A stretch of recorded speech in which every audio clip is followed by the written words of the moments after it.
Hello masters, welcome to me జీవితం మీ చేతుల్లో book reading session. ఈరోజు డే 45. మళ్ళీ ఒక కొత్త చాప్టర్లోకి ఎంటర్ అవుతున్నాము. అది ఏంటి అంటే చాప్టర్ పేరు పని. నేను చేసే ప్రతి పని నాకు పూర్తి సంతృప్తినిస్తుంది. అది క్యాప్షన్. ఈ చాప్టర్లోకి వెళ్లే ముందర దివ్య వాక్యాలుగా ఇస్తారు కదా ప్రతి చాప్టర్ ముందర, అది చదువుతాను. నేనున్న ఈ జీవితపు అనంతత్వంలో అంతా సవ్యంగా ఒక్కటిగా పరిపూర్ణంగా ఉన్నది. నాకు తెలిసిన అందరితోనూ నేను ఎంతో సామరస్యంతో మరి సమతుల్యంతో జీవిస్తున్నాను. నా హృదయంలో అనంతమైన ప్రేమ దాగి ఉన్నది. ఇప్పుడు ఆ ప్రేమని ఉపరితలంలోకి ప్రవహింపనిస్తున్నాను. ఈ ప్రేమ నా శరీరాన్ని, నా మనస్సుని, నా హృదయాన్ని, నా చైతన్యాన్ని మరియు నా ఉనికి సర్వస్వాన్ని కమ్మివేసి నా జీవితంలోని అన్ని కోణాల్లోకి ప్రసరించి అన్ని దిశలా వ్యాపించి ఎన్నో రెట్లై తిరిగి నన్ను చేరుకుంటున్నది. నేనెంతగా ప్రేమను అందుకుంటానో అంతకన్నా ఎక్కువ ప్రేమను నేను తిరిగి అందించాలి. ఈ సరఫరా అనేది అనంతము.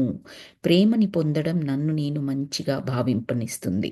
ప్రేమించడం అనేది నా అంతరంగంలోని ఆనందాతిరేకానికి బహిర్వ్యక్తీకరణ. నన్ను నేను ప్రేమించుకుంటున్నాను కావున నా శరీరాన్ని ప్రేమతో చూసుకుంటాను. దానికి అవసరమైన ఆహార పదార్థాలని, పానీయాలని సకాలంలో అందచేస్తాను. దాన్ని శుభ్రంగా ఉంచి మంచి బట్టలతో అలంకరిస్తాను. అందుకు నా శరీరం ఎంతో ప్రేమతో, మరెంతో శక్తితో, ఆరోగ్యంతో నాకు స్పందిస్తుంది. నన్ను నేను ప్రేమించుకుంటున్నాను కావున నాకు ఒక సౌకర్యవంతమైన నివాసాన్ని కల్పించుకుంటాను. అది నా అవసరాలన్నింటినీ తీర్చి నాకెంతో ఆనందాన్నిస్తుంది. నా నివాసంలోని ప్రతి గదిని ప్రేమ ప్రకంపనాలతో నింపివేస్తాను. నాతో సహా ఎవరు ఆ గదిలోకి ప్రవేశించినా ప్రేమ భావాన్ని అనుభవించి దాన్ని ఇంకా ఇనుబడింపచేస్తారు.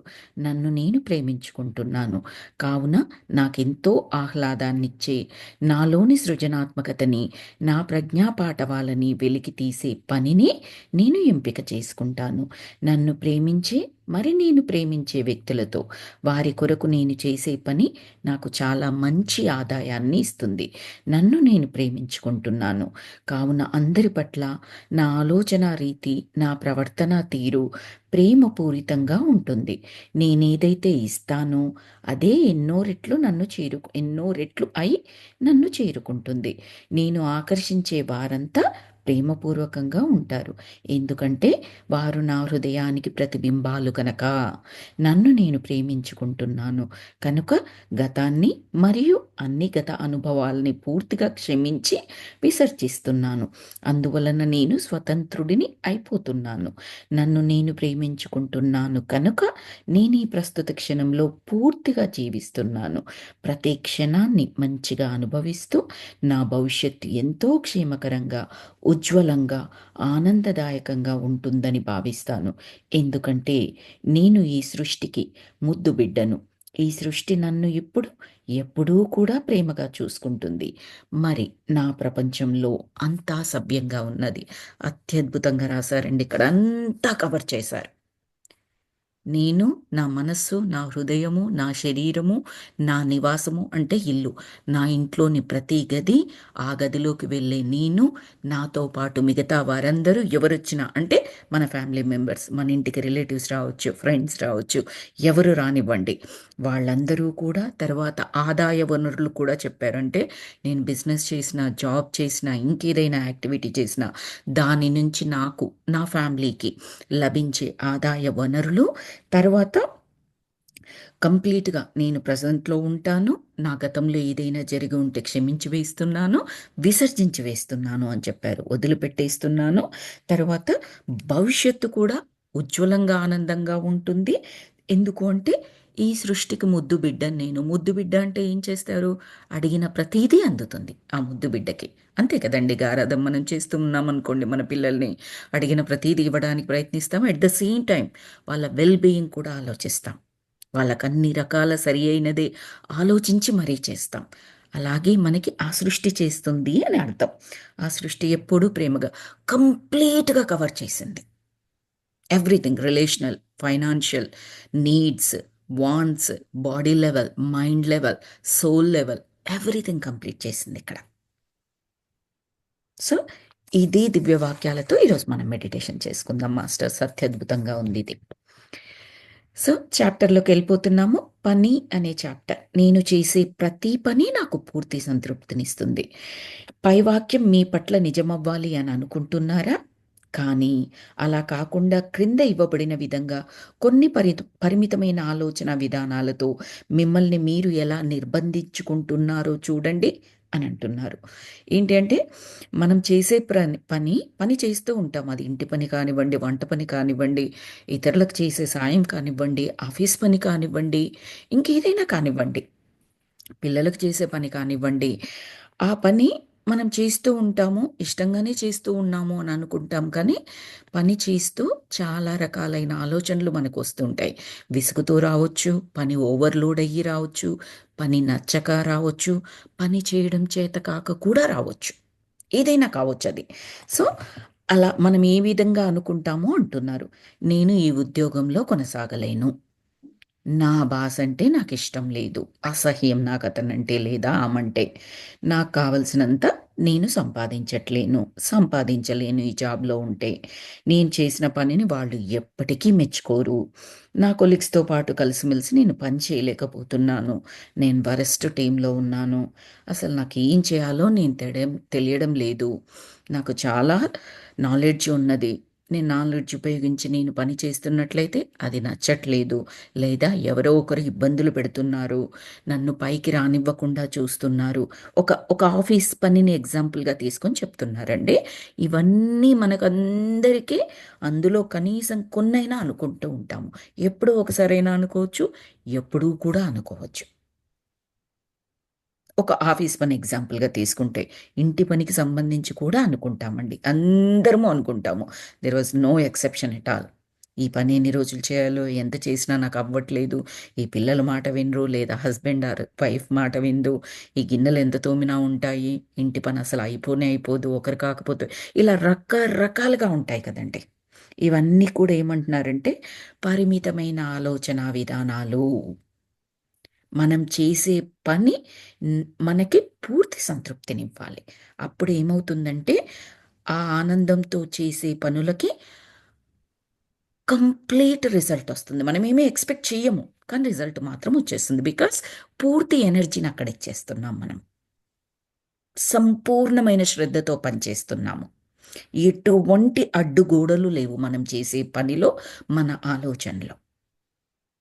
మనం అనుకుంటాం జస్ట్ ఎక్స్‌ప్రెస్ చేస్తున్నాము. ఓపిక లేకనో, ఇష్టం లేకనో, విసుగ్గా ఉండో, ఆహ్, అటు ఇటు వాళ్ళ వల్ల, వీళ్ళ వల్ల ఇబ్బందులు కలుగో అలాంటివన్నీ అనుకుంటూ ఉంటాం. కానీ దానివల్ల ఏమవుతుందంటే మనము చేసే పని చేయక తప్పదు. కానీ దాని నుంచి వచ్చే రిజల్ట్, దాని నుంచి వచ్చే శారీరక, మానసిక, ఫైనాన్షియల్ అనుకోండి, రిలేషనల్ అనుకోండి, ఈ ఆరోగ్యం ఏదైతే ఉంటుందో సంపూర్ణంగా ఉండకపోవచ్చు. మనం అనుకుంటాము, నేను చేస్తున్నాను కదా! నేనే చేస్తున్నాను కదా! నాకిచ్చిన పనంతా కంప్లీట్ చేస్తున్నాను కదా! చేస్తున్నాను. ఏ మైండ్ సెట్‌తో చేస్తున్నాను? ఏ ఆలోచన విధానంతో చేస్తున్నాను? చేసేది ఎలాగో తప్పనప్పుడు పూర్తి సంతృప్తితో, పూర్తి ఎనర్జీ ఎక్కడ పెట్టంటే పూర్తి మనస్సు కేంద్రీకరించి చెయ్యడం అనేది అత్యుత్తమం అన్నమాట. నా ప్రిన్సిపల్ ఏంటంటే నేను ఫాలో అవుతానండి ఖచ్చితంగా అది. నచ్చని పని ఉన్నా, తప్పనిసరి చేయాల్సి ఉన్నా, ఆ పనిని ముందుగా చేసేస్తాను. సింపుల్ ఒక ఎగ్జాంపుల్ చెప్తాను. ఇప్పుడు కొంచెం పర్లేదు స్వీట్స్ తింటున్నాను కానీ, అసలు స్వీట్స్ తినేదాన్ని కాదు. అందులో నేనే కాదండి. మా ఇంట్లో మా అమ్మ ఒక్కరే తింటారు. మా నాన్న, నేను, నా సిబ్లింగ్స్ ఎవ్వరికి కూడా అసలు స్వీట్స్ తినమనమాట. కొంచెం కొద్దో గొప్పో మా తమ్ముడు తినేవాడు. పండగ దగ్గర పెట్టే ప్రసాదం కూడా ఇలా, ఇలా కనిపించనంతగా ఇస్తేనే తినేవాళ్ళం. లేకపోతే మా అమ్మ మీద ఎగిరేవాళ్ళమనమాట. కోపమొచ్చేది. ప్రసాదం కాబట్టి నో చెప్పకూడదు కదా! ఆ సెంటిమెంట్ ఉండేది. కానీ అదే అదునుగా తీసుకొని మా అమ్మ ఏం చేస్తారంటే ఆ ప్లేట్‌లో ఇంత పెట్టేస్తారనమాట. ఇంక పడెయ్యం మనము తినేస్తాము అని చెప్పేసి. మాకేమో కోపమొచ్చేది. సో, నేనేం చేసేదాన్నంటే ప్లేట్‌లో పెట్టింది ప్రసాదమే కాదు, ఏది కూడా నేను పడెయ్యనసలు. ఎప్పుడూ పడేయను. నా ప్లేట్ తిన్న తర్వాత అది మళ్ళీ ఫ్రెష్ ప్లేట్‌లాగా ఉంటది. ఇప్పటికి కూడా అంతే అనమాట. చిన్నప్పటి నుంచి నా అలవాటది. సో, అదేం చేసేదాన్నంటే ఆ ప్రసాదం తినను కదా! టక్కన ఫస్ట్ అది నోట్లో పెట్టేసుకునేదాన్ని. ప్లేట్‌లో ఫస్ట్ అది వడ్డించగానే ఇంకొక సెకండ్ కూడా నా ప్లేట్‌లో ఉండదది. టక్కన నోట్లో పెట్టేసుకుంటాను ముద్ద ముద్దలాగా. తినేసి కంప్లీట్ చేసేస్తాను. బికాస్ అది తప్పనిసరి. కానీ నాకు స్వీట్ టేస్ట్ ఇష్టం ఉండదు. నేను అందులో వదిలిపెట్టకూడదు. ఆ ప్రిన్సిపల్ నేను ఆల్మోస్ట్ ప్రతి పనిలో చేస్తానండి. అది నాకెందుకొచ్చిందో చిన్నప్పటి నుంచి హ్యాబిట్ వచ్చింది. నాకు అలవాటయిపోయింది అది. అది చేస్తూ ఉంటాను. దానివల్ల ఏమవుతదంటే, తప్పనిసరి కాబట్టి నచ్చకపోయేటప్పటికి మనం ఏం చేస్తాము, చివరి మినిట్ వరకు ఉంచుతాము. ఈ లోపల అదే ఫుడ్ ఎగ్జాంపుల్ తీసుకుంటే, నాకు నచ్చిన పదార్థాలన్నీ తినేస్తాను. కడుపు నిండుగా తినేస్తాను. అప్పుడు ఆ పక్కన ఉన్న ఆ ప్రసాదం, ఆ స్వీట్ ప్రసాదం, ఆ లడ్డు అనుకోండి ఎగ్జాంపుల్‌కి, అదక్కడ ఉండిపోతుంది. నాది నేను తినేసేయాలి తప్పదు. పడెయ్యకూడదు. కానీ నాకు ప్లేస్ లేదు. నచ్చిన వాటితో నింపేశాను. ఇంక ఎలాగా? చాలా చిరాకొస్తుంటది గదా! చాలా కోపమొచ్చేస్తుంటది. ఈ తిన్న ఇష్టమున్న పదార్థాలకి సంబంధించింది కూడా నేను ఆస్వాదించలేను ఆ టైంలో. అది తినలేక మా అమ్మతో గొడవ పడొచ్చు. రైట్? ఇలా ఉండే ఛాన్స్ ఉంటుంది గదా! ఏ పనిలో కూడా అలాగే ఉంటుందండి. తప్పనిసరిగా చేయాల్సిన పనులవి. మనం లాస్ట్ వరకు మిగిల్చినట్లయితే అన్నెసెసరీ విసుగు, విపరీతమైన స్ట్రెస్సు మనకే ఉండిపోతుంది. అందుకే పర్సనాలిటీ డెవలప్‌మెంట్ బుక్స్‌లో పనులని ఎలా కేటగరైజ్ చేస్తారంటే, పనులనే కాదు ఎనీథింగ్ ఎలా కేటగరైజ్ చేస్తారంటే 4 పార్ట్స్‌గా కేటగరైజ్ చేస్తారు. ఒకటి అర్జెంట్ అండ్ ఇంపార్టెంట్. ఫస్ట్ చేసేసేయాలి మీరు. That is urgent and important two. ఇంక మీకు ఇంకేమీ అవకాశం లేదు చేసేయడమే. తర్వాత అర్జెంట్ బట్ నాట్ ఇంపార్టెంట్. అది సెకండ్ కేటగరీలోకొస్తుంది. థర్డ్ కేటగరీలో వస్తుందంటే very important but not that urgent. Important నేను ఖచ్చితంగా చేయాలి. బట్ ఇప్పుడే అక్కర్లేదు. అది థర్డ్ కేటగరీలోకొస్తుంది. ఫోర్త్ కేటగరీ ఏంటంటే నాట్ అర్జెంట్, నాట్ ఇంపార్టెంట్. అంటే మన లిస్ట్‌లో మన పనులన్నీ అయిపోయిన తర్వాత ఫోర్త్ కేటగరీలోకి రావచ్చు. ఇదే టేబుల్‌ని మనము నచ్చిన లేదా నచ్చని పనులకు కూడా మనం చేసుకోవచ్చు. తప్పనిసరి అయిన పని, నాకు నచ్చిన పని. తప్పనిసరి అయిన పని, నాకు నచ్చని పని. పర్వాలేదు. అంత తప్పనిసరి కాదు. కానీ నాకు నచ్చుతోంది. అంత తప్పనిసరి కాదు. నాకు నచ్చట్లేదు. ఇది ఫోర్త్ కేటగరీ. ఇలా మనం కేటగరైజ్ చేసుకోవచ్చు. ఏ దానికైనా అప్లై చేయొచ్చండి ఈ ప్రిన్సిపల్ మీరు. ఇంటి పని, ఆఫీస్ పని, ఏదైనా సోషల్ సర్వీస్ మీకున్నది, మీరు బుక్ చదువుతున్నారు, లేదా మీ పిల్లలకి ఏదైనా చెప్పాలి, ఒక బిజినెస్ చేస్తూ ఉన్నారు. Anything and everything you can apply this principle. Prioritise చేసుకోవడం. ఇప్పుడు నాకు 12:00 క్లాస్ ఉందండి ఈ క్లాసు. 12కే తీసుకుంటాను నేనది. ఆ టైంలో అంటే ఇప్పుడు నాకు 11:55 అయింది. నాకు యాక్చువల్‌గా 11:50 వరకు మీటింగ్ ఉండింది. అది ఇంకా ఎక్కువైపోతుందేమో అని అనుకున్నాను. బట్ చూద్దాం అప్పటి వరకు. 12 వరకు సాగుతూ ఉన్నట్లయితే నాకు అర్థమైపోతుంది కదా! వెంటనే మనలో ఎవరికైనా మెసేజ్ పెట్టొచ్చు. లాస్ట్ టైమ్ శోభకి పెట్టాను. అలాగే పెట్టొచ్చు అనుకున్నాను. బట్ లక్కీలీ 11:50కి అయిపోయింది నాకది మీటింగ్. సో, 12:00 నాకు ఈ క్లాస్ ఉంది కాబట్టి this is my urgent thing. This is my important thing.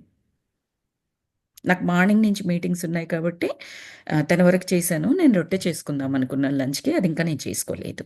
That can stay for a time. అంటే కొద్దిసేపటి వరకు ఆగగలదు. That can wait for some time. దాన్ని పక్కన పెట్టేశాను. మామూలుగా అయితే అది కూడా క్లాస్ ముందరే చేసేసుకొనొస్తాను. సో, కేటగరైజ్ చేసుకుంటే ఏమవుతుందంటే ఒక డేలో చూసుకున్నట్లయితే మీకు ఎన్ని పనులున్నా కూడా ఎప్పుడు కూడా ఇంపార్టెంట్ అయిన దాన్ని, తప్పనిసరి అయిన దాన్ని మీరు మిస్ అవ్వరు. అది ప్రయారిటైజేషన్ యొక్క ఇంపార్టెన్స్. సో, ఇంకా ఏమని చెప్తున్నారంటే ఈవిడ, ఇవన్నీ మిమ్మల్ని మీరు సమర్థించుకునేందుకు బై ద వే నేను ఆ ప్రయారిటైజేషన్ ఆ 4 కేటగరీస్ చెప్పాను కదా! ఒక టేబుల్‌లాగా. అది ఏ బుక్‌లో చదివాను అంటే 'యండమూరి వీరేంద్రనాథ్' అని మీకందరికీ తెలిసుంటుందండి. ఆయన ఫిక్షన్ నావెల్స్ రాశారు, నాన్ ఫిక్షన్ రాశారు. ఇలాంటి పర్సనాలిటీ డెవలప్‌మెంట్ బుక్స్ కూడా రాశారు. ఐ థింక్ 'విజయానికి 5 మెట్లు' అనే బుక్‌లో చదివుంటాననుకుంటాను ఇది. బట్ ఇప్పుడు కాదండి. నేను గ్రాడ్యుయేషన్, ఇంటర్మీడియేట్ డిగ్రీ ఆ టైంలో చదివాను నేను ఈ బుక్కు. బట్ అలాగే మైండ్‌లో ఉండిపోయింది నాకది. హ్మ్. తర్వాత ఇవన్నీ మిమ్మల్ని మీరు సమర్థించుకునేందుకు చేసే నెగెటివ్ ఆలోచన విధానాలు ఏవి? నాకు బాస్ అంటే ఇష్టం లేదు, ఉద్యోగంలో కొనసాగలేను, ఎప్పటికీ సంపాదించలేను, ఇలా కొన్ని చెప్పుకున్నాం కదా ఫస్ట్లో. అవన్నీ ఏమంటున్నారంటే మిమ్మల్ని మీరు సమర్థించుకునేందుకు చేసే నెగిటివ్ ఆలోచన విధానాలు. అది నెగిటివ్ అని కూడా తోచదు మనకి, ఎందుకంటే లోపల ఎక్కడో దేన్నో సాటిస్ఫై చేస్తుంది అది. ఆ సాటిస్ఫై చేసే ఏదో ఫీలింగ్ ఉంది చూడండి, అది సరి అయినది కాదు. అది సరిదిద్దుకోవాలి మనం. ఆ లోపల ఉండిపోతుంది అది. ఎలా తెలుస్తుంది నాకు? ధ్యానంలో కూర్చొని నేనేంటి అని ఆలోచించినప్పుడు నా గురించి క్లియర్గా ప్లస్ మైనస్ రెండు బయటపడతాయి. రెండు యాక్సెప్ట్ చేయొచ్చు. ప్లస్కి అప్రిషియేట్ చేసుకోండి, థ్యాంక్స్ చెప్పుకోండి. నెగిటివ్ చూపించినందుకు కూడా థ్యాంక్స్ చెప్పుకోండి, అప్రిషియేట్ చేసుకోండి. కానీ నెగిటివ్ తర్వాత సరిదిద్దుకోవాల్సిన అవసరం ఉంటుంది. ఎలా సరిదిద్దుకోవాలి? ఏమున్నాయి నాకు అవకాశాలు, మార్గాలు? మంచి చేస్తున్నాము, రైట్ వేలో చేస్తున్నాము, దాన్ని ఇంకా ఇంకా ముందుకు ఎలా వెళ్ళగలము? ఓకే, అప్రిషియేట్ చేసుకొని అక్కడే ఆగిపోకూడదు. జర్నీ ఆగిపోతుంది, అలా కాదు. ముందుకెళ్ళిపోవాలి. బోత్ ద టైమ్స్ ప్లస్ ఉన్నా, మైనస్ ఉన్నా చూసుకొని, అప్రిషియేట్ చేసుకొని వాటిని ముందుకు అంటే సరి కాకపోతే సరి అయిన దారిలో వెళ్ళేటట్టుగా, ఆల్రెడీ సరి అయిన దారిలో ఉన్నవి ఏవైతే ఉన్నాయో అవి ఇంకా కాస్త ముందుకు వెళ్ళేటట్లుగా. ఆల్వేస్ అభివృద్ధి కోరుకుంటాం కదండి. ఇప్పుడు మనకు ఒక మంత్లీ 1,00,000 జాబ్ వచ్చిందనుకోండి, 1,00,000 రూపీస్ జాబ్ వచ్చింది. అమ్మయ్య! మనకు కావాల్సింది ఒక 50,000 బట్ 1,00,000 వచ్చింది. ఎక్కడైనా మనం ఆగిపోతామా చెప్పండి? నెక్స్ట్ ఇయర్ మళ్ళీ ప్రమోషన్ అడుగుతాము. 1,05,000 అక్కడితో ఆగిపోతామా?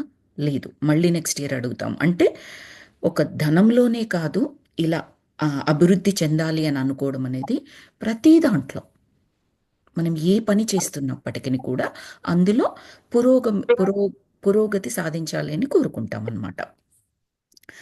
ఇటువంటి ఏవైతే నెగెటివ్ ఆలోచనల విధానాలు ఉన్నాయో అటువంటి ఆలోచన విధానాలు మీకెలా మంచి స్థానాన్ని సంపాదించి పెట్టగలవు ఒకసారి ఆలోచించండి అని అడుగుతున్నారు. ఇలా ఆలోచించడం అనేది సమస్యని సరిగా అర్థం చేసుకోలేకపోవడమే కదా, ఏది నెగటివ్గా ఆలోచించడం అనేది.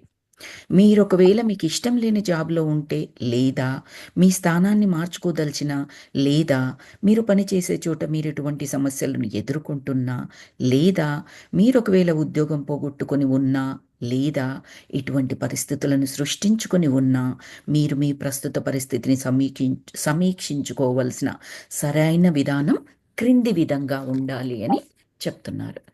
ఆ క్రింది విధానం ఏంటి అంటే, మీరున్నటువంటి ప్రస్తుత పరిస్థితిని ప్రేమతో ఆశీర్వదించండి, బ్లెస్ చేసుకోండి. దాన్ని మీ యొక్క దాన్ని మీ యొక్క ఔన్నత్య పథంలో ఓ పునాది రాయిగా గుర్తించండి. మీరున్న మీరున్న ప్రస్తుత పరిస్థితి మీ స్వంత ఆలోచన విధానాల వల్ల సంభవించినదే. ఎదుటివారు మిమ్మల్ని చూసే విధానము మీకు ఇష్టం లేకపోయినట్లయితే అది మీ చైతన్యంలోని ఆలోచన విధానమే వారిని, వారి ప్రవర్తనను మీ వైపుకు ఆకర్షిస్తుంది. కావున మీరు మీ అంతరంగంలో ప్రస్తుతం మీరు చేస్తున్న జాబ్ని, లేదా ఇంతకుముందు మీరు పోగొట్టుకున్నటువంటి జాబ్ని జాగ్రత్తగా పరిశీలించి చూడండి. ఇప్పుడు మీరు జాబు చేసేటువంటి భవనాన్ని, మెట్లని, గదులని, ఫర్నిచర్ని, అన్ని వస్తువులని, మీ బాస్ని లేదా మీరెవరి కింద పని చేస్తారో వారిని, లేదా మీతో కలిసి కలిసి పనిచేసిన వారిని, మరి మీ కస్టమర్లని ప్రేమతో ఆశీర్వదించండి. అంటే లవ్ ఎనర్జీ సెండ్ చేయమంటున్నారు.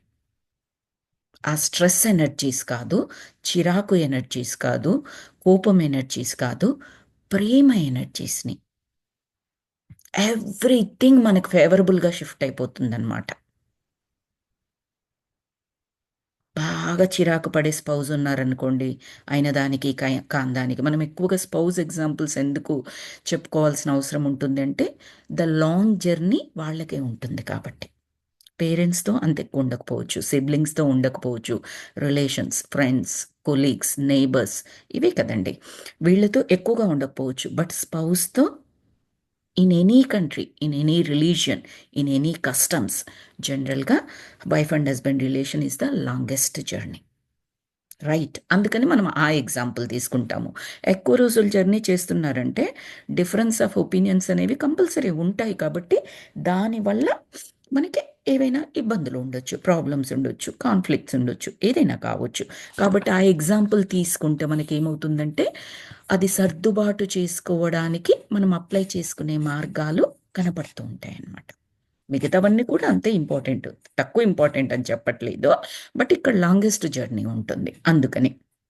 సో, మీరు ఇప్పుడు స్పౌజ్ చిరాకు, విసుగు, ప్రతిదానికి కోపం ఉందనుకోండి, మనం బాధపడుతూ ఉంటాము. కొద్ది రోజులైన తర్వాత మనకు విసుగు, చిరాకు వచ్చేసి కోపం కూడా వచ్చేస్తూ ఉంటుంది. అదే ఫీల్డ్‌లోకి మనం ఎళ్ళిపోతాము. మీరు జాగ్రత్తగా గమనించినట్లయితే ఎందుకు వారిలాగా మనం తయారైపోతాము. ఇది నాకు జస్ట్ ఈ మధ్య కాలంలోనే ఈ ఫిలాసఫీని అర్థం చేసుకోవడం నాకు అలవాటయిందనమాట. ఆహ్, ఫస్ట్ ఓపికుంటుంది. మెల్లమెల్లగా విసుగొస్తుంది. తర్వాత చిరాకు పడుతూ ఉంటాము. వారి ముందరనో, వారి వెనకాలనో. తర్వాత అంతే కోపంతో మనం కూడా రెస్పాన్స్ ఇస్తాము. దీన్నెలా చెప్పుకుంటామంటే మనము, ఇంతే కదండీ! 10 ఏళ్ల నుంచి, 20 ఏళ్ల నుంచి వేగుతున్నారు. చిరాకు రాకుండా ఉంటుందా? కోపం రాకుండా ఉంటుందా? ఎంతవరకని భరిస్తారు? ఇది మనం ఇచ్చుకునే అనాలిసిస్. ఇలా ఇచ్చుకుంటాము. కానీ మనం పరిశోధించుకుంటే, మన జ్ఞానము విధంగా అనాలిసిస్ చేసుకుంటే, అక్కడ ఏం జరుగుతుంది అంటే, వాళ్ళు చిరాకు పడుతున్నారు. చిరాకును గ్రహించి లోపల పెట్టేసుకుంటున్నాం. వాళ్ళ గురించి ఎప్పుడు ఇంతే కోపము, చిరాకు పడతారు. ఇది ఎంతకాలం భరించాలి నేను? అస్తమానం ఇదన్నా చిరాకే, అదన్నా కోపమే, ఎలా మాట్లాడినా కోపమే ఈ మనిషికి అనుకుంటూ అతన్ని లేదా ఆమె యొక్క కోపము, చిరాకు గురించి మన బ్రెయిన్‌లో మనకు తెలియకుండా, మనకు తెలిసి బ్యాక్‌గ్రౌండ్‌లో అదే ఎనర్జీ నడుస్తూ ఉంటుంది. అంటే మన ఎనర్జీ దేనికిస్తున్నాము? కోపానికి, చిరాకి, విసుక్కి ఇస్తున్నాము. దానివల్ల ఏమవుతుంది? 2 నష్టాలిక్కడ. అవతలి వారి కోపం తగ్గదు. వాళ్ళ యొక్క కోపం ఎనర్జీస్ కూడా మనం వాటరేస్తున్నాము. పదే పదే థింక్ చేయడం వల్ల మన ఆలోచన విధానం ద్వారా వాళ్ళలా ఉంటారు, వాళ్ళలా ఉంటారు, వాళ్ళలా ఉంటారు, వాళ్ళలా ఉంటారు. ఇంకేంటి? అలాగే ఉంటారు. తదాస్తు. నాకు వారి వల్ల ఇబ్బంది, వారు ఇలా చేస్తారు, నాకింత కష్టము, నాకింత నష్టము, చిరాకొస్తుంది, ఎంతకని భరిస్తాను, కోపమొచ్చేస్తుంది అని ఆలోచిస్తూ ఉంటాం కదా! తదాస్తు. తదాస్తు అనేది ఊరికే జరగదండి. మన ఎనర్జీతో మనమే తదాస్తు అనుకుంటున్నాం. ఓవర్ ద పీరియడ్ వారు వీరవుతారు, వీరు వారవుతారు అని ఒకటుంటుంది కదండీ మనకి. సో, అవతలి వ్యక్తి ఇప్పుడు మనలాగే ఆలోచించారే నాకెంత కోపమొచ్చినా భరిస్తోందే తిను. అసలు ఓపికగా ఉంటోందే. ఎంత సహనమో అని ఆలోచించారనుకోండి, నిజంగా అతను కూడా వారు కూడా వీరైపోతారండి. అది కూడా సాధ్యమే. ఇదొక్కటే కాదు. కానీ వాళ్ళు కోపంలో ఉన్నారు. వెరీ లో ఎనర్జీస్‌లో ఉన్నారు. వాళ్ళు అలా ఆలోచించలేరు. అందువలన వారు వీరు కాలేరు. కానీ మనమేమైపోతాము? అస్తమానం వాళ్ళ కోపం గురించి ఆలోచిస్తున్నాము. మన ఇబ్బంది ఎలా జరుగుతుంది కాబట్టి కొన్నాళ్ళకి మనకు కూడా ఆ కోపం ఆవహించేసి ఆ ఫీల్డ్‌లోకి మనం కూడా ఎళ్ళిపోతామనమాట. అది జరుగుతూ ఉంటుంది. అనాలిసిస్ ప్రకారం చూసుకున్నట్లయితే. మీకు కపుల్ ఆఫ్ క్లాసెస్ బ్యాక్ చెప్పాను. శివాని గారని చెప్పేసి బ్రహ్మకుమారి శివాని గారు బాగా ఎక్స్‌ప్లెయిన్ చేస్తారని. ఈ కాన్సెప్ట్ ఆవిడ దాంట్లో నుంచి కూడా విన్నాననమాట నేను. మీరు ఆలోచించకండి. ఇబ్బంది పడుతున్నారు. యాక్సెప్టెడ్. కంప్లీట్‌లీ అగ్రీ చేస్తాం. అది ఇబ్బందిగా ఉంటుంది. ప్రాబ్లమ్‌గా ఉంటుంది. కానీ మీకేం కావాలి? ఇబ్బంది నుంచి బయటపడాలా? ఇబ్బందిలోనే ఉండాలా? అదే బావిలో తచ్చాడుతూ ఉండాలా? ఆ బావి నుంచి బయటికి రావాలా? ఖచ్చితంగా ప్రతి ఒక్కరి ఆన్సర్ బయటికి రావాలి. దానికి సొల్యూషన్ చెప్తున్నాను అని చెప్తారు. తను చాలా బాగా అవుతున్నారు. ప్రేమగా అర్థం చేసుకుంటున్నారు. తనకు ప్రస్తుతం కోపమున్నా సరే, నా పేషెన్స్‌ని అర్థం చేసుకుంటున్నారు. తప్పకుండా తనలో మార్పు వస్తుంది. నన్ను ప్రేమగా చూస్తారు, అర్థం చేసుకుంటారు, సామరస్యపూర్వకంగా మాట్లాడతారు ప్రతిదాన్ని. ఇలా అనుకుంటూ తను పంపించే ఎనర్జీస్‌కి ఆపోజిట్ బాణాలు వేయడం. మనకు రామాయణం, మహాభారతం టీవీలో చూసుంటాం చూడండి. అవతల ఇప్ప మహాభారతం చూసినట్లయితే పాండవులు, కౌరవులు కదండీ! చేసుకునేది. అక్కడి నుంచి ఆయన ఆగ్నేయాస్త్రం ఏస్తాడు. అగ్ని. ఇక్కడి నుంచి ఈయన ఏమేస్తాడు? వరుణాస్త్రం. వరుణనే కదా వర్షము అంటే, ఆ అస్త్రం వేస్తాడు. అంటే నలిఫై చేసేస్తాడు. మళ్ళీ తీసి ఈయన ఆగ్నేయాస్త్రమే వేయడు. బద్దలైపోతుంది భూమి అక్కడ. భూగోళం మొత్తం అగ్నికి ఆహుతైపోతుంది. మీరు గమనించినట్లయితే మళ్ళీ ఎప్పుడైనా మహాభారతం అది చూసినప్పుడు గమనించండి. ఆగ్నేయాస్త్రం అక్కడి నుంచి వస్తుంది. వర్షానికి సంబంధించిన అస్త్రం ఇక్కడి నుంచి వెళ్తుంది. అక్కడ ఒక దగ్గర నుంచి పాము వస్తూ ఉంటే ఇంకొక దగ్గర నుంచి ముంగీస వస్తూ ఉంటుంది. అవి చూపిస్తారు పిక్చోరియల్గా. అంటే దానికి అది సూటబుల్. కోపానికి ఏది సూటబుల్? అవతల వారికి కోపం ఉందంటే ప్రేమ సూటబుల్. దానితో ఆర్పేయాలి. కోపం అనే అగ్నిని ప్రేమ అనే అమృతంతో లేదా ప్రేమ అనే వాటర్తో ఆర్పేయాలి. సో ఈవిడ ఏం చెప్పారో ఆఫీస్ ఎగ్జాంపుల్ తీసుకొని ప్రతి దాన్ని ప్రేమించండి. రూమ్ని, గదిని, స్టెప్స్ని, ఫర్నిచర్ని, బాస్ని, కోలిగ్స్ని, ప్రతి ఒక్కరికి లవ్ ఎనర్జీస్ అంటే నాకు కోఆపరేటివ్గా ఉంటున్నారు, నా వర్క్ని చాలా బాగా అర్థం చేసుకుంటున్నారు, అప్రిషియేట్ చేస్తున్నారు, నాకు ప్రమోషన్ వస్తుంది, గుర్తింపు వస్తుంది, నేను ఇంకా చాలా మంచి టెక్నాలజీస్ నేర్చుకుంటున్నాను, ఇంకా చాలా బాగా పనిచేస్తున్నాను, బికాస్ నాకు చాలా మంచి అప్రిషియేషన్ వచ్చింది, చాలా మంచి గుర్తింపు వచ్చింది, చాలా మంచి శాలరీ ఇస్తున్నారు, ఎవ్రీథింగ్. సో అలా పదే పదే అనుకున్నట్లయితే అక్కడ ఎనర్జీస్ మనకు అనుకూలంగా మారబడతాయి అన్నమాట. తర్వాత నేను పనిచేసే బాస్లు చాలా అద్భుతమైన వారు అని భావించడం ప్రారంభించండి. నా బాస్ నా పట్ల మర్యాదగా, గౌరవంతో ప్రవర్తిస్తారు. నా బాస్ చాలా సహృదయుడు. వారి దగ్గర పనిచేయడం చాలా సులభం మరియు అది నా అదృష్టం అని భావిస్తూ ముందుకు సాగిపోండి. ఒకవేళ మీరే గనక బాస్ అయితే మీరు అలాగే ప్రవర్తిస్తారు.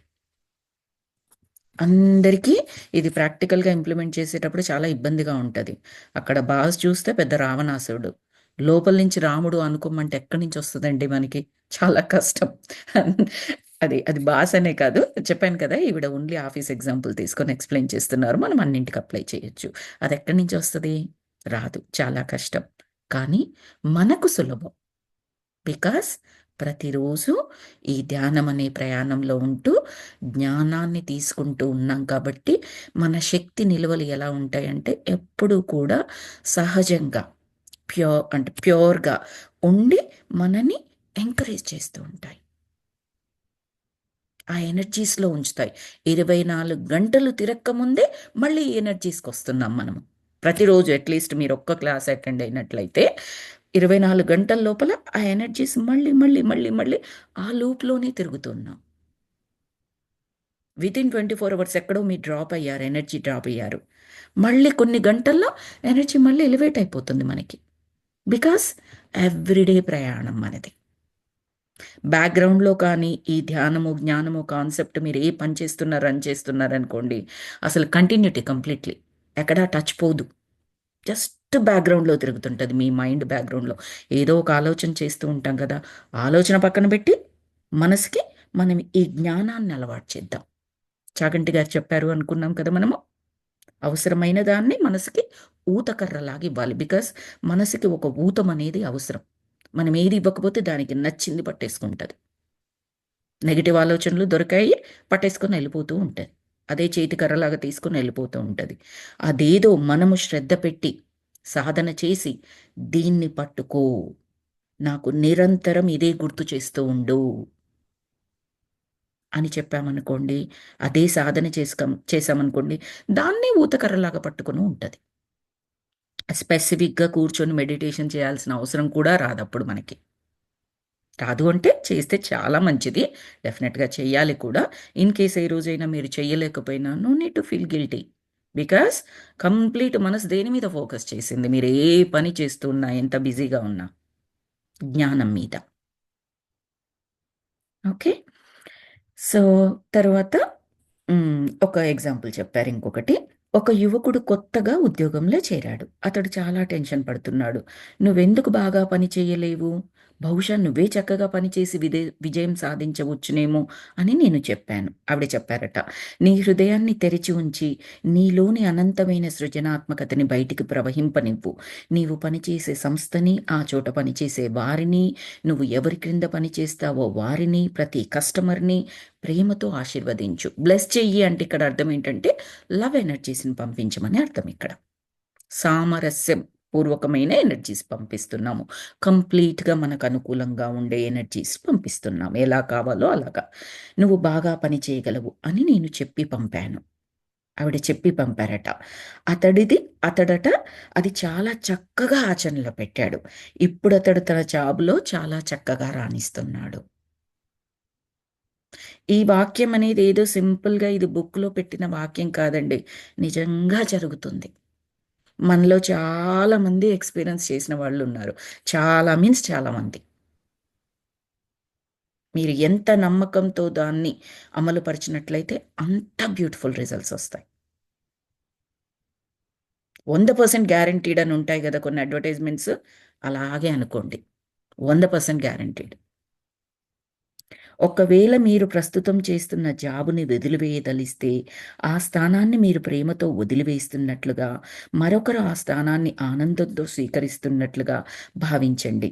ఆ స్థానాన్ని ఆక్రమించడానికి బయట ఎంతోమంది వేచి చూస్తుంటారు. అలాగే మీకోసం ఇంకో స్థానం కూడా సిద్ధంగా ఉంటుంది. ఈ జీవన చదరంగంలో ఇది చాలా సర్వసాధారణమైన విషయం. ఎంత గొప్పగా చెప్పారు చూడండి. మనం ఒక జాబ్ వదిలిపెట్టేసి వెళ్తాము. ఎందుకు వదిలిపెట్టేసి వెళ్తాం? అన్నీ బాగుంటే జనరల్‌గా వదిలిపెట్టము. ఎయిదర్ మనకు సాలరీ హైక్ కావాలనో, అది దొరకలేదనో, వర్క్ చాలా బాలేదనో, బాసో, టీమో అంత బాలేదనో, చిరాకుతోనే వదిలిపెట్టేస్తాం. ఒకింత అసంతృప్తితోనే వదిలిపెట్టేస్తాం.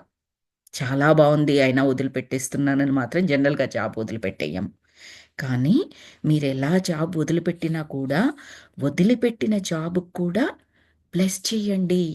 ఎవరో ఒకరొచ్చి కూర్చుంటారు కదా! వారికి మంచి జరుగుతుంది. వారికి మంచి జరిగితే నాకేంటట? మనకు తెలుసు. ఒక పర్సెంట్ మనం ఇచ్చినట్లయితే యూనివర్స్ ఎన్ని పర్సెంట్లు ఇస్తుంది? ఒక 1000 టైమ్స్ ఎక్కువ ఇస్తుంది మనకి. వారి మంచి ఇలా ఎక్స్‌పెక్ట్ చెయ్యనవసరం లేదు. చెయ్యకుండానే ఇస్తుంది universe. That is the beauty. Just ఆశీర్వచనం చేయండి మీరు వదిలేసిన జాబ్‌కి. ఎవరొచ్చినా చాలా బావుండాలి, వాళ్ళకి చాలా బాగా వర్కౌట్ అవ్వాలి అని కోరుకున్నట్లయితే ఆటోమేటిక్‌గా నేను వెళ్ళే కొత్త చైర్‌కి నాకు బ్లెస్సింగ్స్ 1000 టైమ్స్ ఎక్కువొచ్చేస్తాయి. బికాజ్ నా మనసులో ఉన్న ప్యూరిటీకి నాకు దొరికే బహుమతి అది. ఆ స్వచ్ఛతకి దొరికే బహుమతి. చక్కగా ఇది జీవన చదరంగంలో చాలా సర్వసాధారణమైన విషయం అని చెప్తున్నారు కదా! ఇప్పుడు చెస్ ఆటలో ఎలా ఉంటుందండి? ఒక పావు ముందుకు జరిగితే, ఆ స్టెప్పులోకి ఇంకొక పావు కూడా రావచ్చు కదా! ఇంకొకటి కూడా వస్తుంది కదండీ! ఆ చదరంగం అందుకే బహుశా ఆ పదం వాడినట్టున్నారు. తర్వాత ఉద్యోగము లేదా మనం చేసే పని పైన మనకు ఉండాల్సిన భావనా రీతి ఎలా ఉండాలి అంటే, నాలోని అన్ని సామర్థ్యాల్ని, ప్రజ్ఞా పాటవాల్ని వెలికి తీసేటువంటి నాలోని సృజనాత్మకతని వ్యక్తీకరించుకునేందుకు అనువైన మరియు నాకు తృప్తినిచ్చేటువంటి నూతనమైన, అద్భుతమైన ఒక స్థానాన్ని నా జీవితంలోనికి ఆహ్వానించేందుకు నా హృదయాన్ని పూర్తిగా తెరిచి ఉంచుతున్నాను. నన్ను ప్రేమించి, గౌరవించి మరియు నేను ప్రేమించే వారి కొరకు, వారితో పనిచేయుట కొరకు ఒక అద్భుతమైన సన్నివేశము నా కోసం సృష్టింపబడి ఉన్నది. ఈ కొత్త ఉద్యోగం నాకు మంచి ఆదాయాన్నిస్తుంది అని మీ మదిలో దృఢంగా భావించండి అని చెప్తున్నారు. ఎలా చెప్పుకోవాలో వెరీ క్లియర్‌గా ప్రతి వాక్యాన్ని చెప్తున్నారండి. 1 సెకండ్ మాస్టర్స్. ఓకే. ప్రతిదాన్ని క్లియర్‌గా చెప్తున్నారు. ఇది చదువుతూ ఉంటే నాకొకటి గుర్తొచ్చింది. ఇప్పుడు మనం భూలోకంలో ఉన్నాం కదా! ఇక్కడన్నీ ఏంటి? మాటలు, ఆలోచనలు, పనులు, రకరకాల ఈగోసు, రకరకాల డ్యూయల్ ఉంటుంది. డ్యుయలిజం అనేది ఉంటుంది మనకిక్కడ. అంటే మంచి, చెడు, పగలు, రాత్రి ఈ టైప్‌లో ప్రతీది 2 రకాలుగా ఉంటుంది కదా!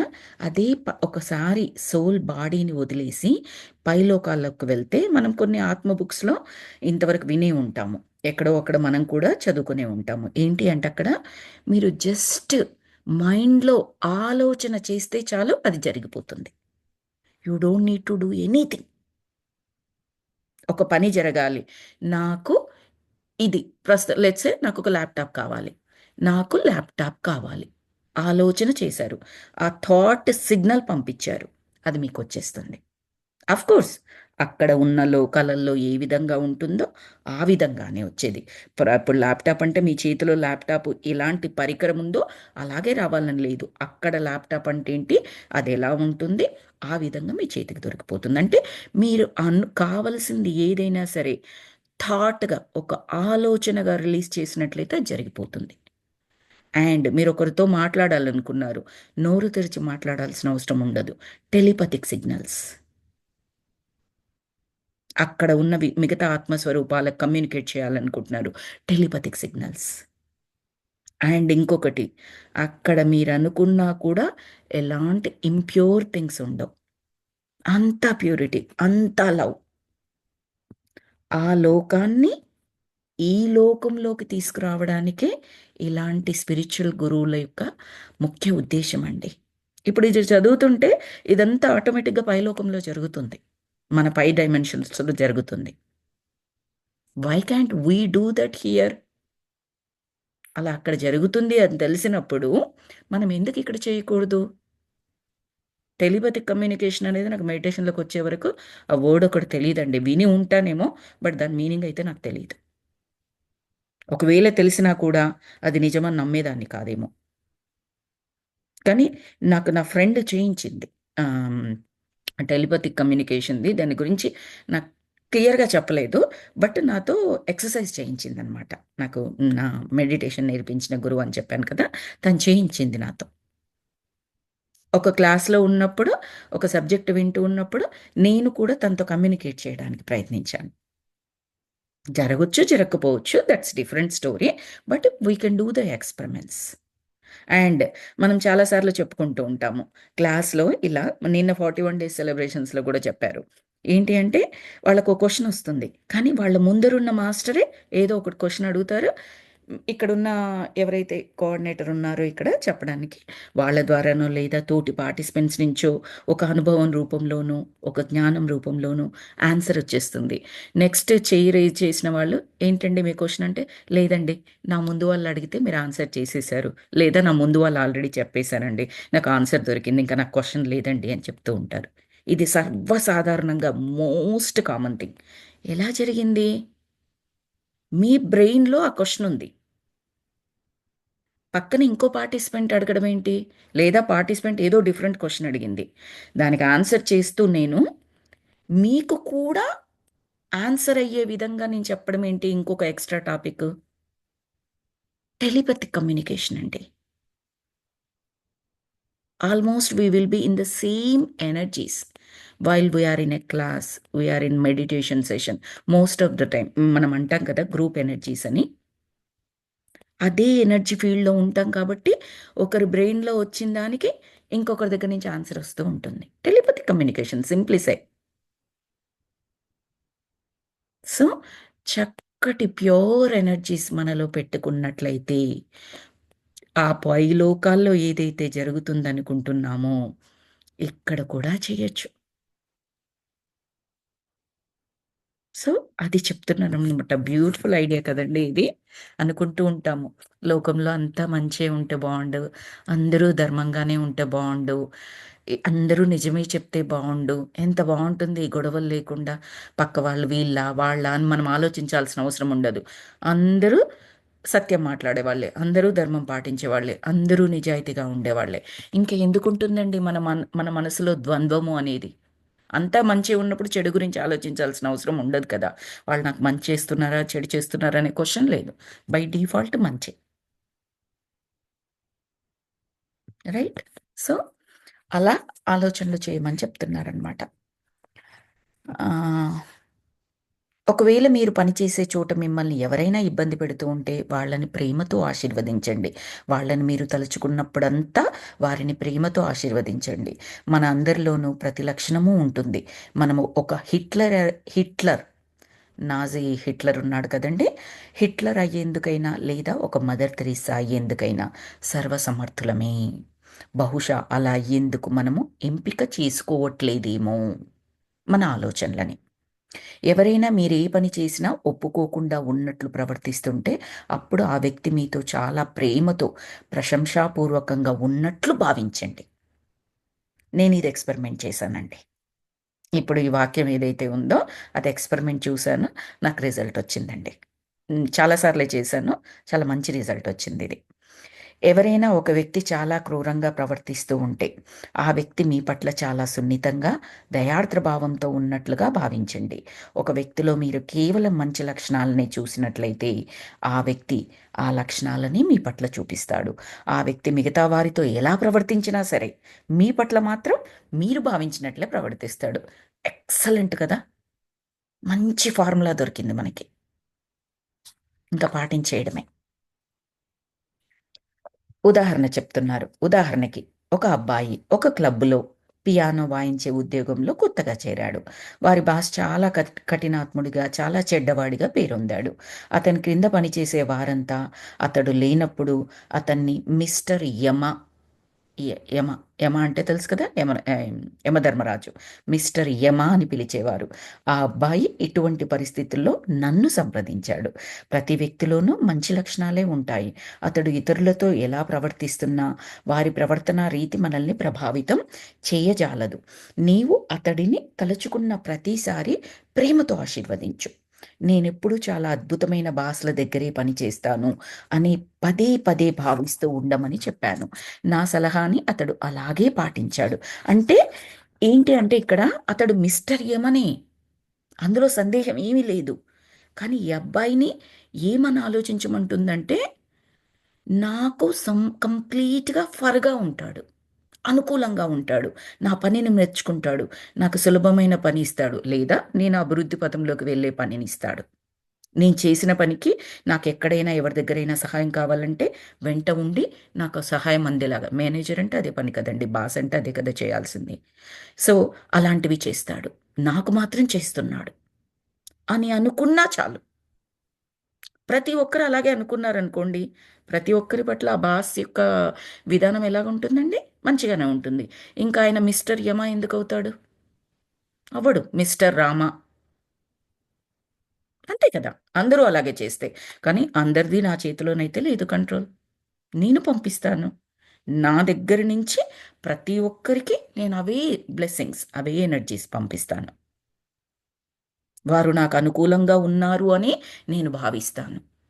వారు ఎలాంటి వారు అన్న డిస్కషన్ నేను పెట్టను. అది చెయ్యను. దాని గురించి నేను ఆలోచన చేయను. నేను మాట్లాడను. ఆ డిస్కషన్‌లో నేనుండను. అప్పుడేమవుతుంది? వారు ఎటువంటి వారైనా మిగతా వారి పట్ల ఎలా ఉన్నా నా పట్ల బానే ఉంటారు.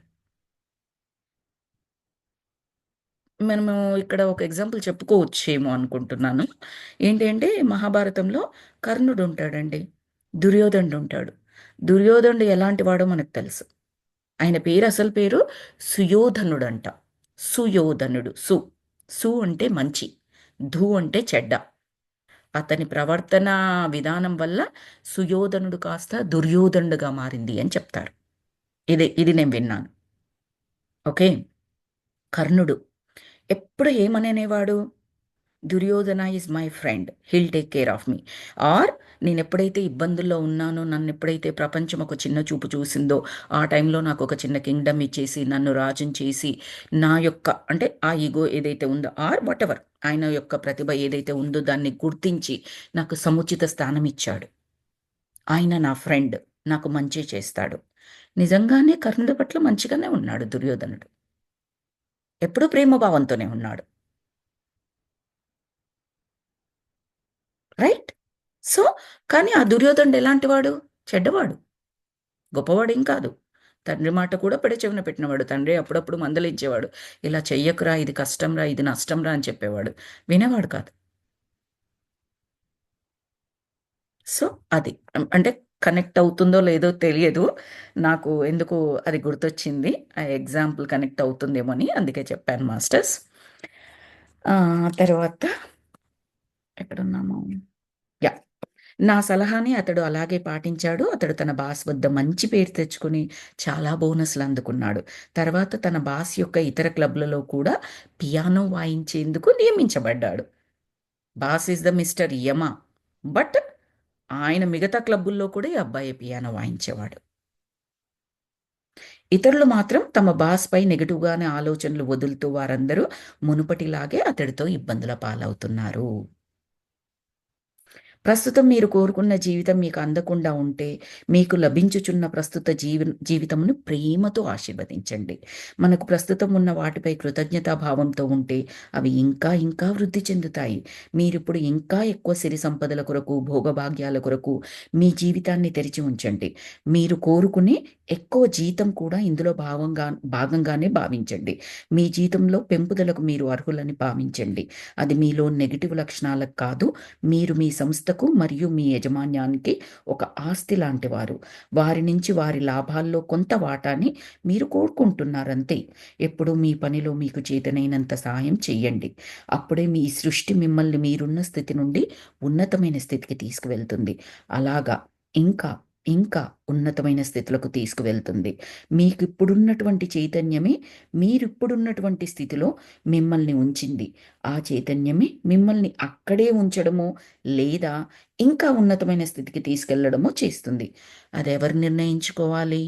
మీరే నిర్ణయించుకోవాలి అని చెప్తున్నారండి. ఇప్పటి నుంచి ఇక మనకన్నీ చిన్న చిన్న చాప్టర్స్ లాగున్నాయన్నమాట. 2, 3 పేజెస్. ఈ పని అనే చాప్టర్ మనకు కంప్లీట్ అయిపోయింది ఇక్కడ.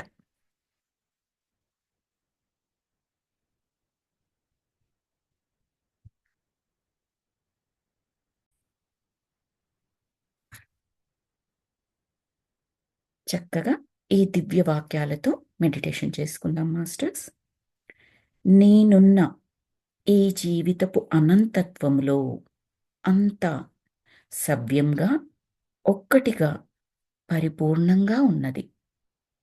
నాకు తెలిసిన అందరితోనూ నేను ఎంతో సామరస్యంతో మరియు సమతుల్యంతో జీవిస్తున్నాను. నా హృదయంలో అనంతమైన ప్రేమ దాగి ఉన్నది. ఇప్పుడు ఆ ప్రేమని ఉపరితలంలోకి ప్రవహింపనిస్తున్నాను. ఈ ప్రేమ నా శరీరాన్ని, నా మనస్సుని, నా బుద్ధిని, నా హృదయాన్ని, నా ఇంటెలిజెన్స్‌ని, నా చైతన్యాన్ని మరియు నా ఉనికి సర్వస్వాన్ని కమ్మివేసి, నా జీవితంలోని అన్ని కోణాల్లో ప్రసరించి, అన్ని దిశలా వ్యాపించి, ఎన్నో రెట్లై తిరిగి నన్ను చేరుకుంటున్నది. నేనెంతగా ప్రేమను అందుకుంటానో, అంతకన్నా ఎక్కువ ప్రేమను నేను తిరిగి అందించాలి. అందిస్తున్నాను. ఈ సరఫరా అనంతం. ప్రేమని పొందడం నన్ను నేను మంచిగా భావింపనిస్తుంది. ప్రేమించడం అనేది నా అంతరంగంలోని ఆనందాతిరేకానికి బహిర్వ్యక్తీకరణ. నన్ను నేను ప్రేమించుకుంటున్నాను. కావున నా శరీరాన్ని ప్రేమతో చూసుకుంటాను. దానికి అవసరమైన ఆహార పదార్థాలని, పానీయాల్ని సకాలంలో అందచేస్తాను.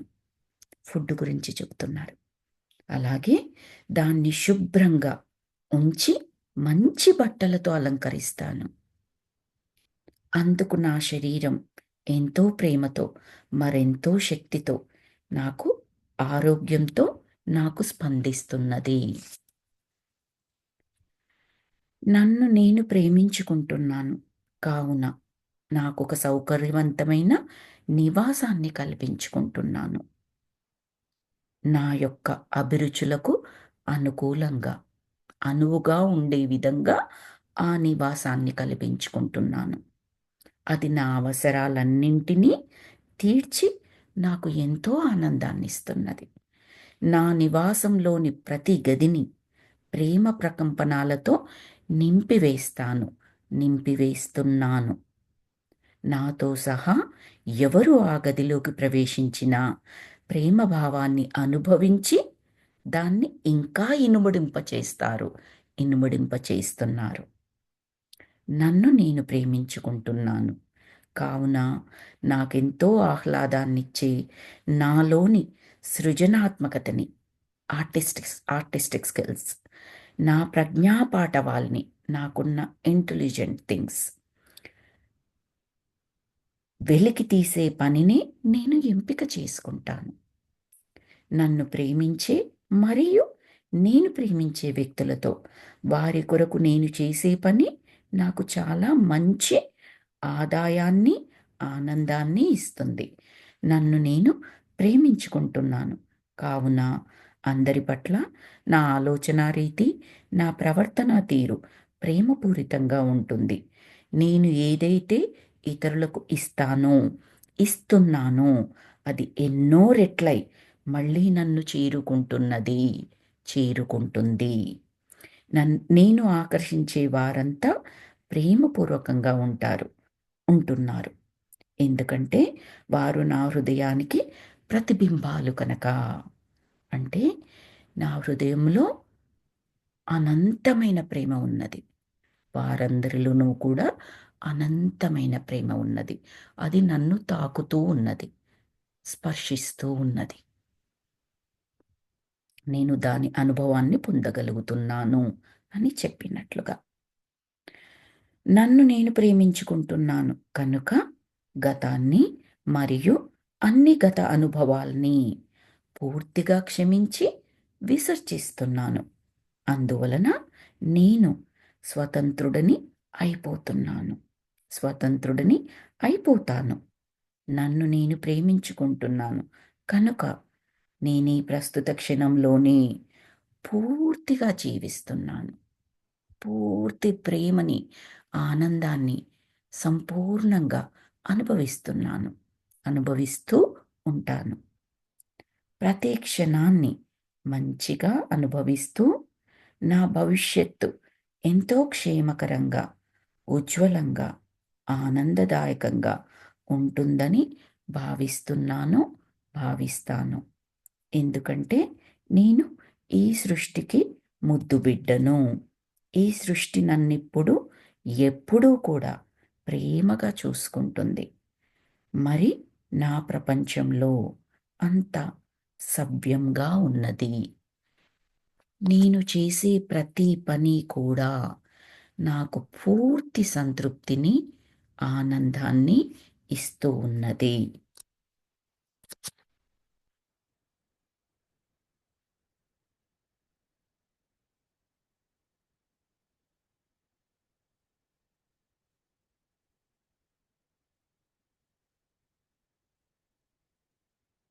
చక్కటి దివ్య సంకల్పాలతో ఇంకొక ఫ్యూ మినిట్స్ మనం మ్యూజిక్ సహాయంతో మెడిటేషన్ చేసుకుందాం మాస్టర్స్.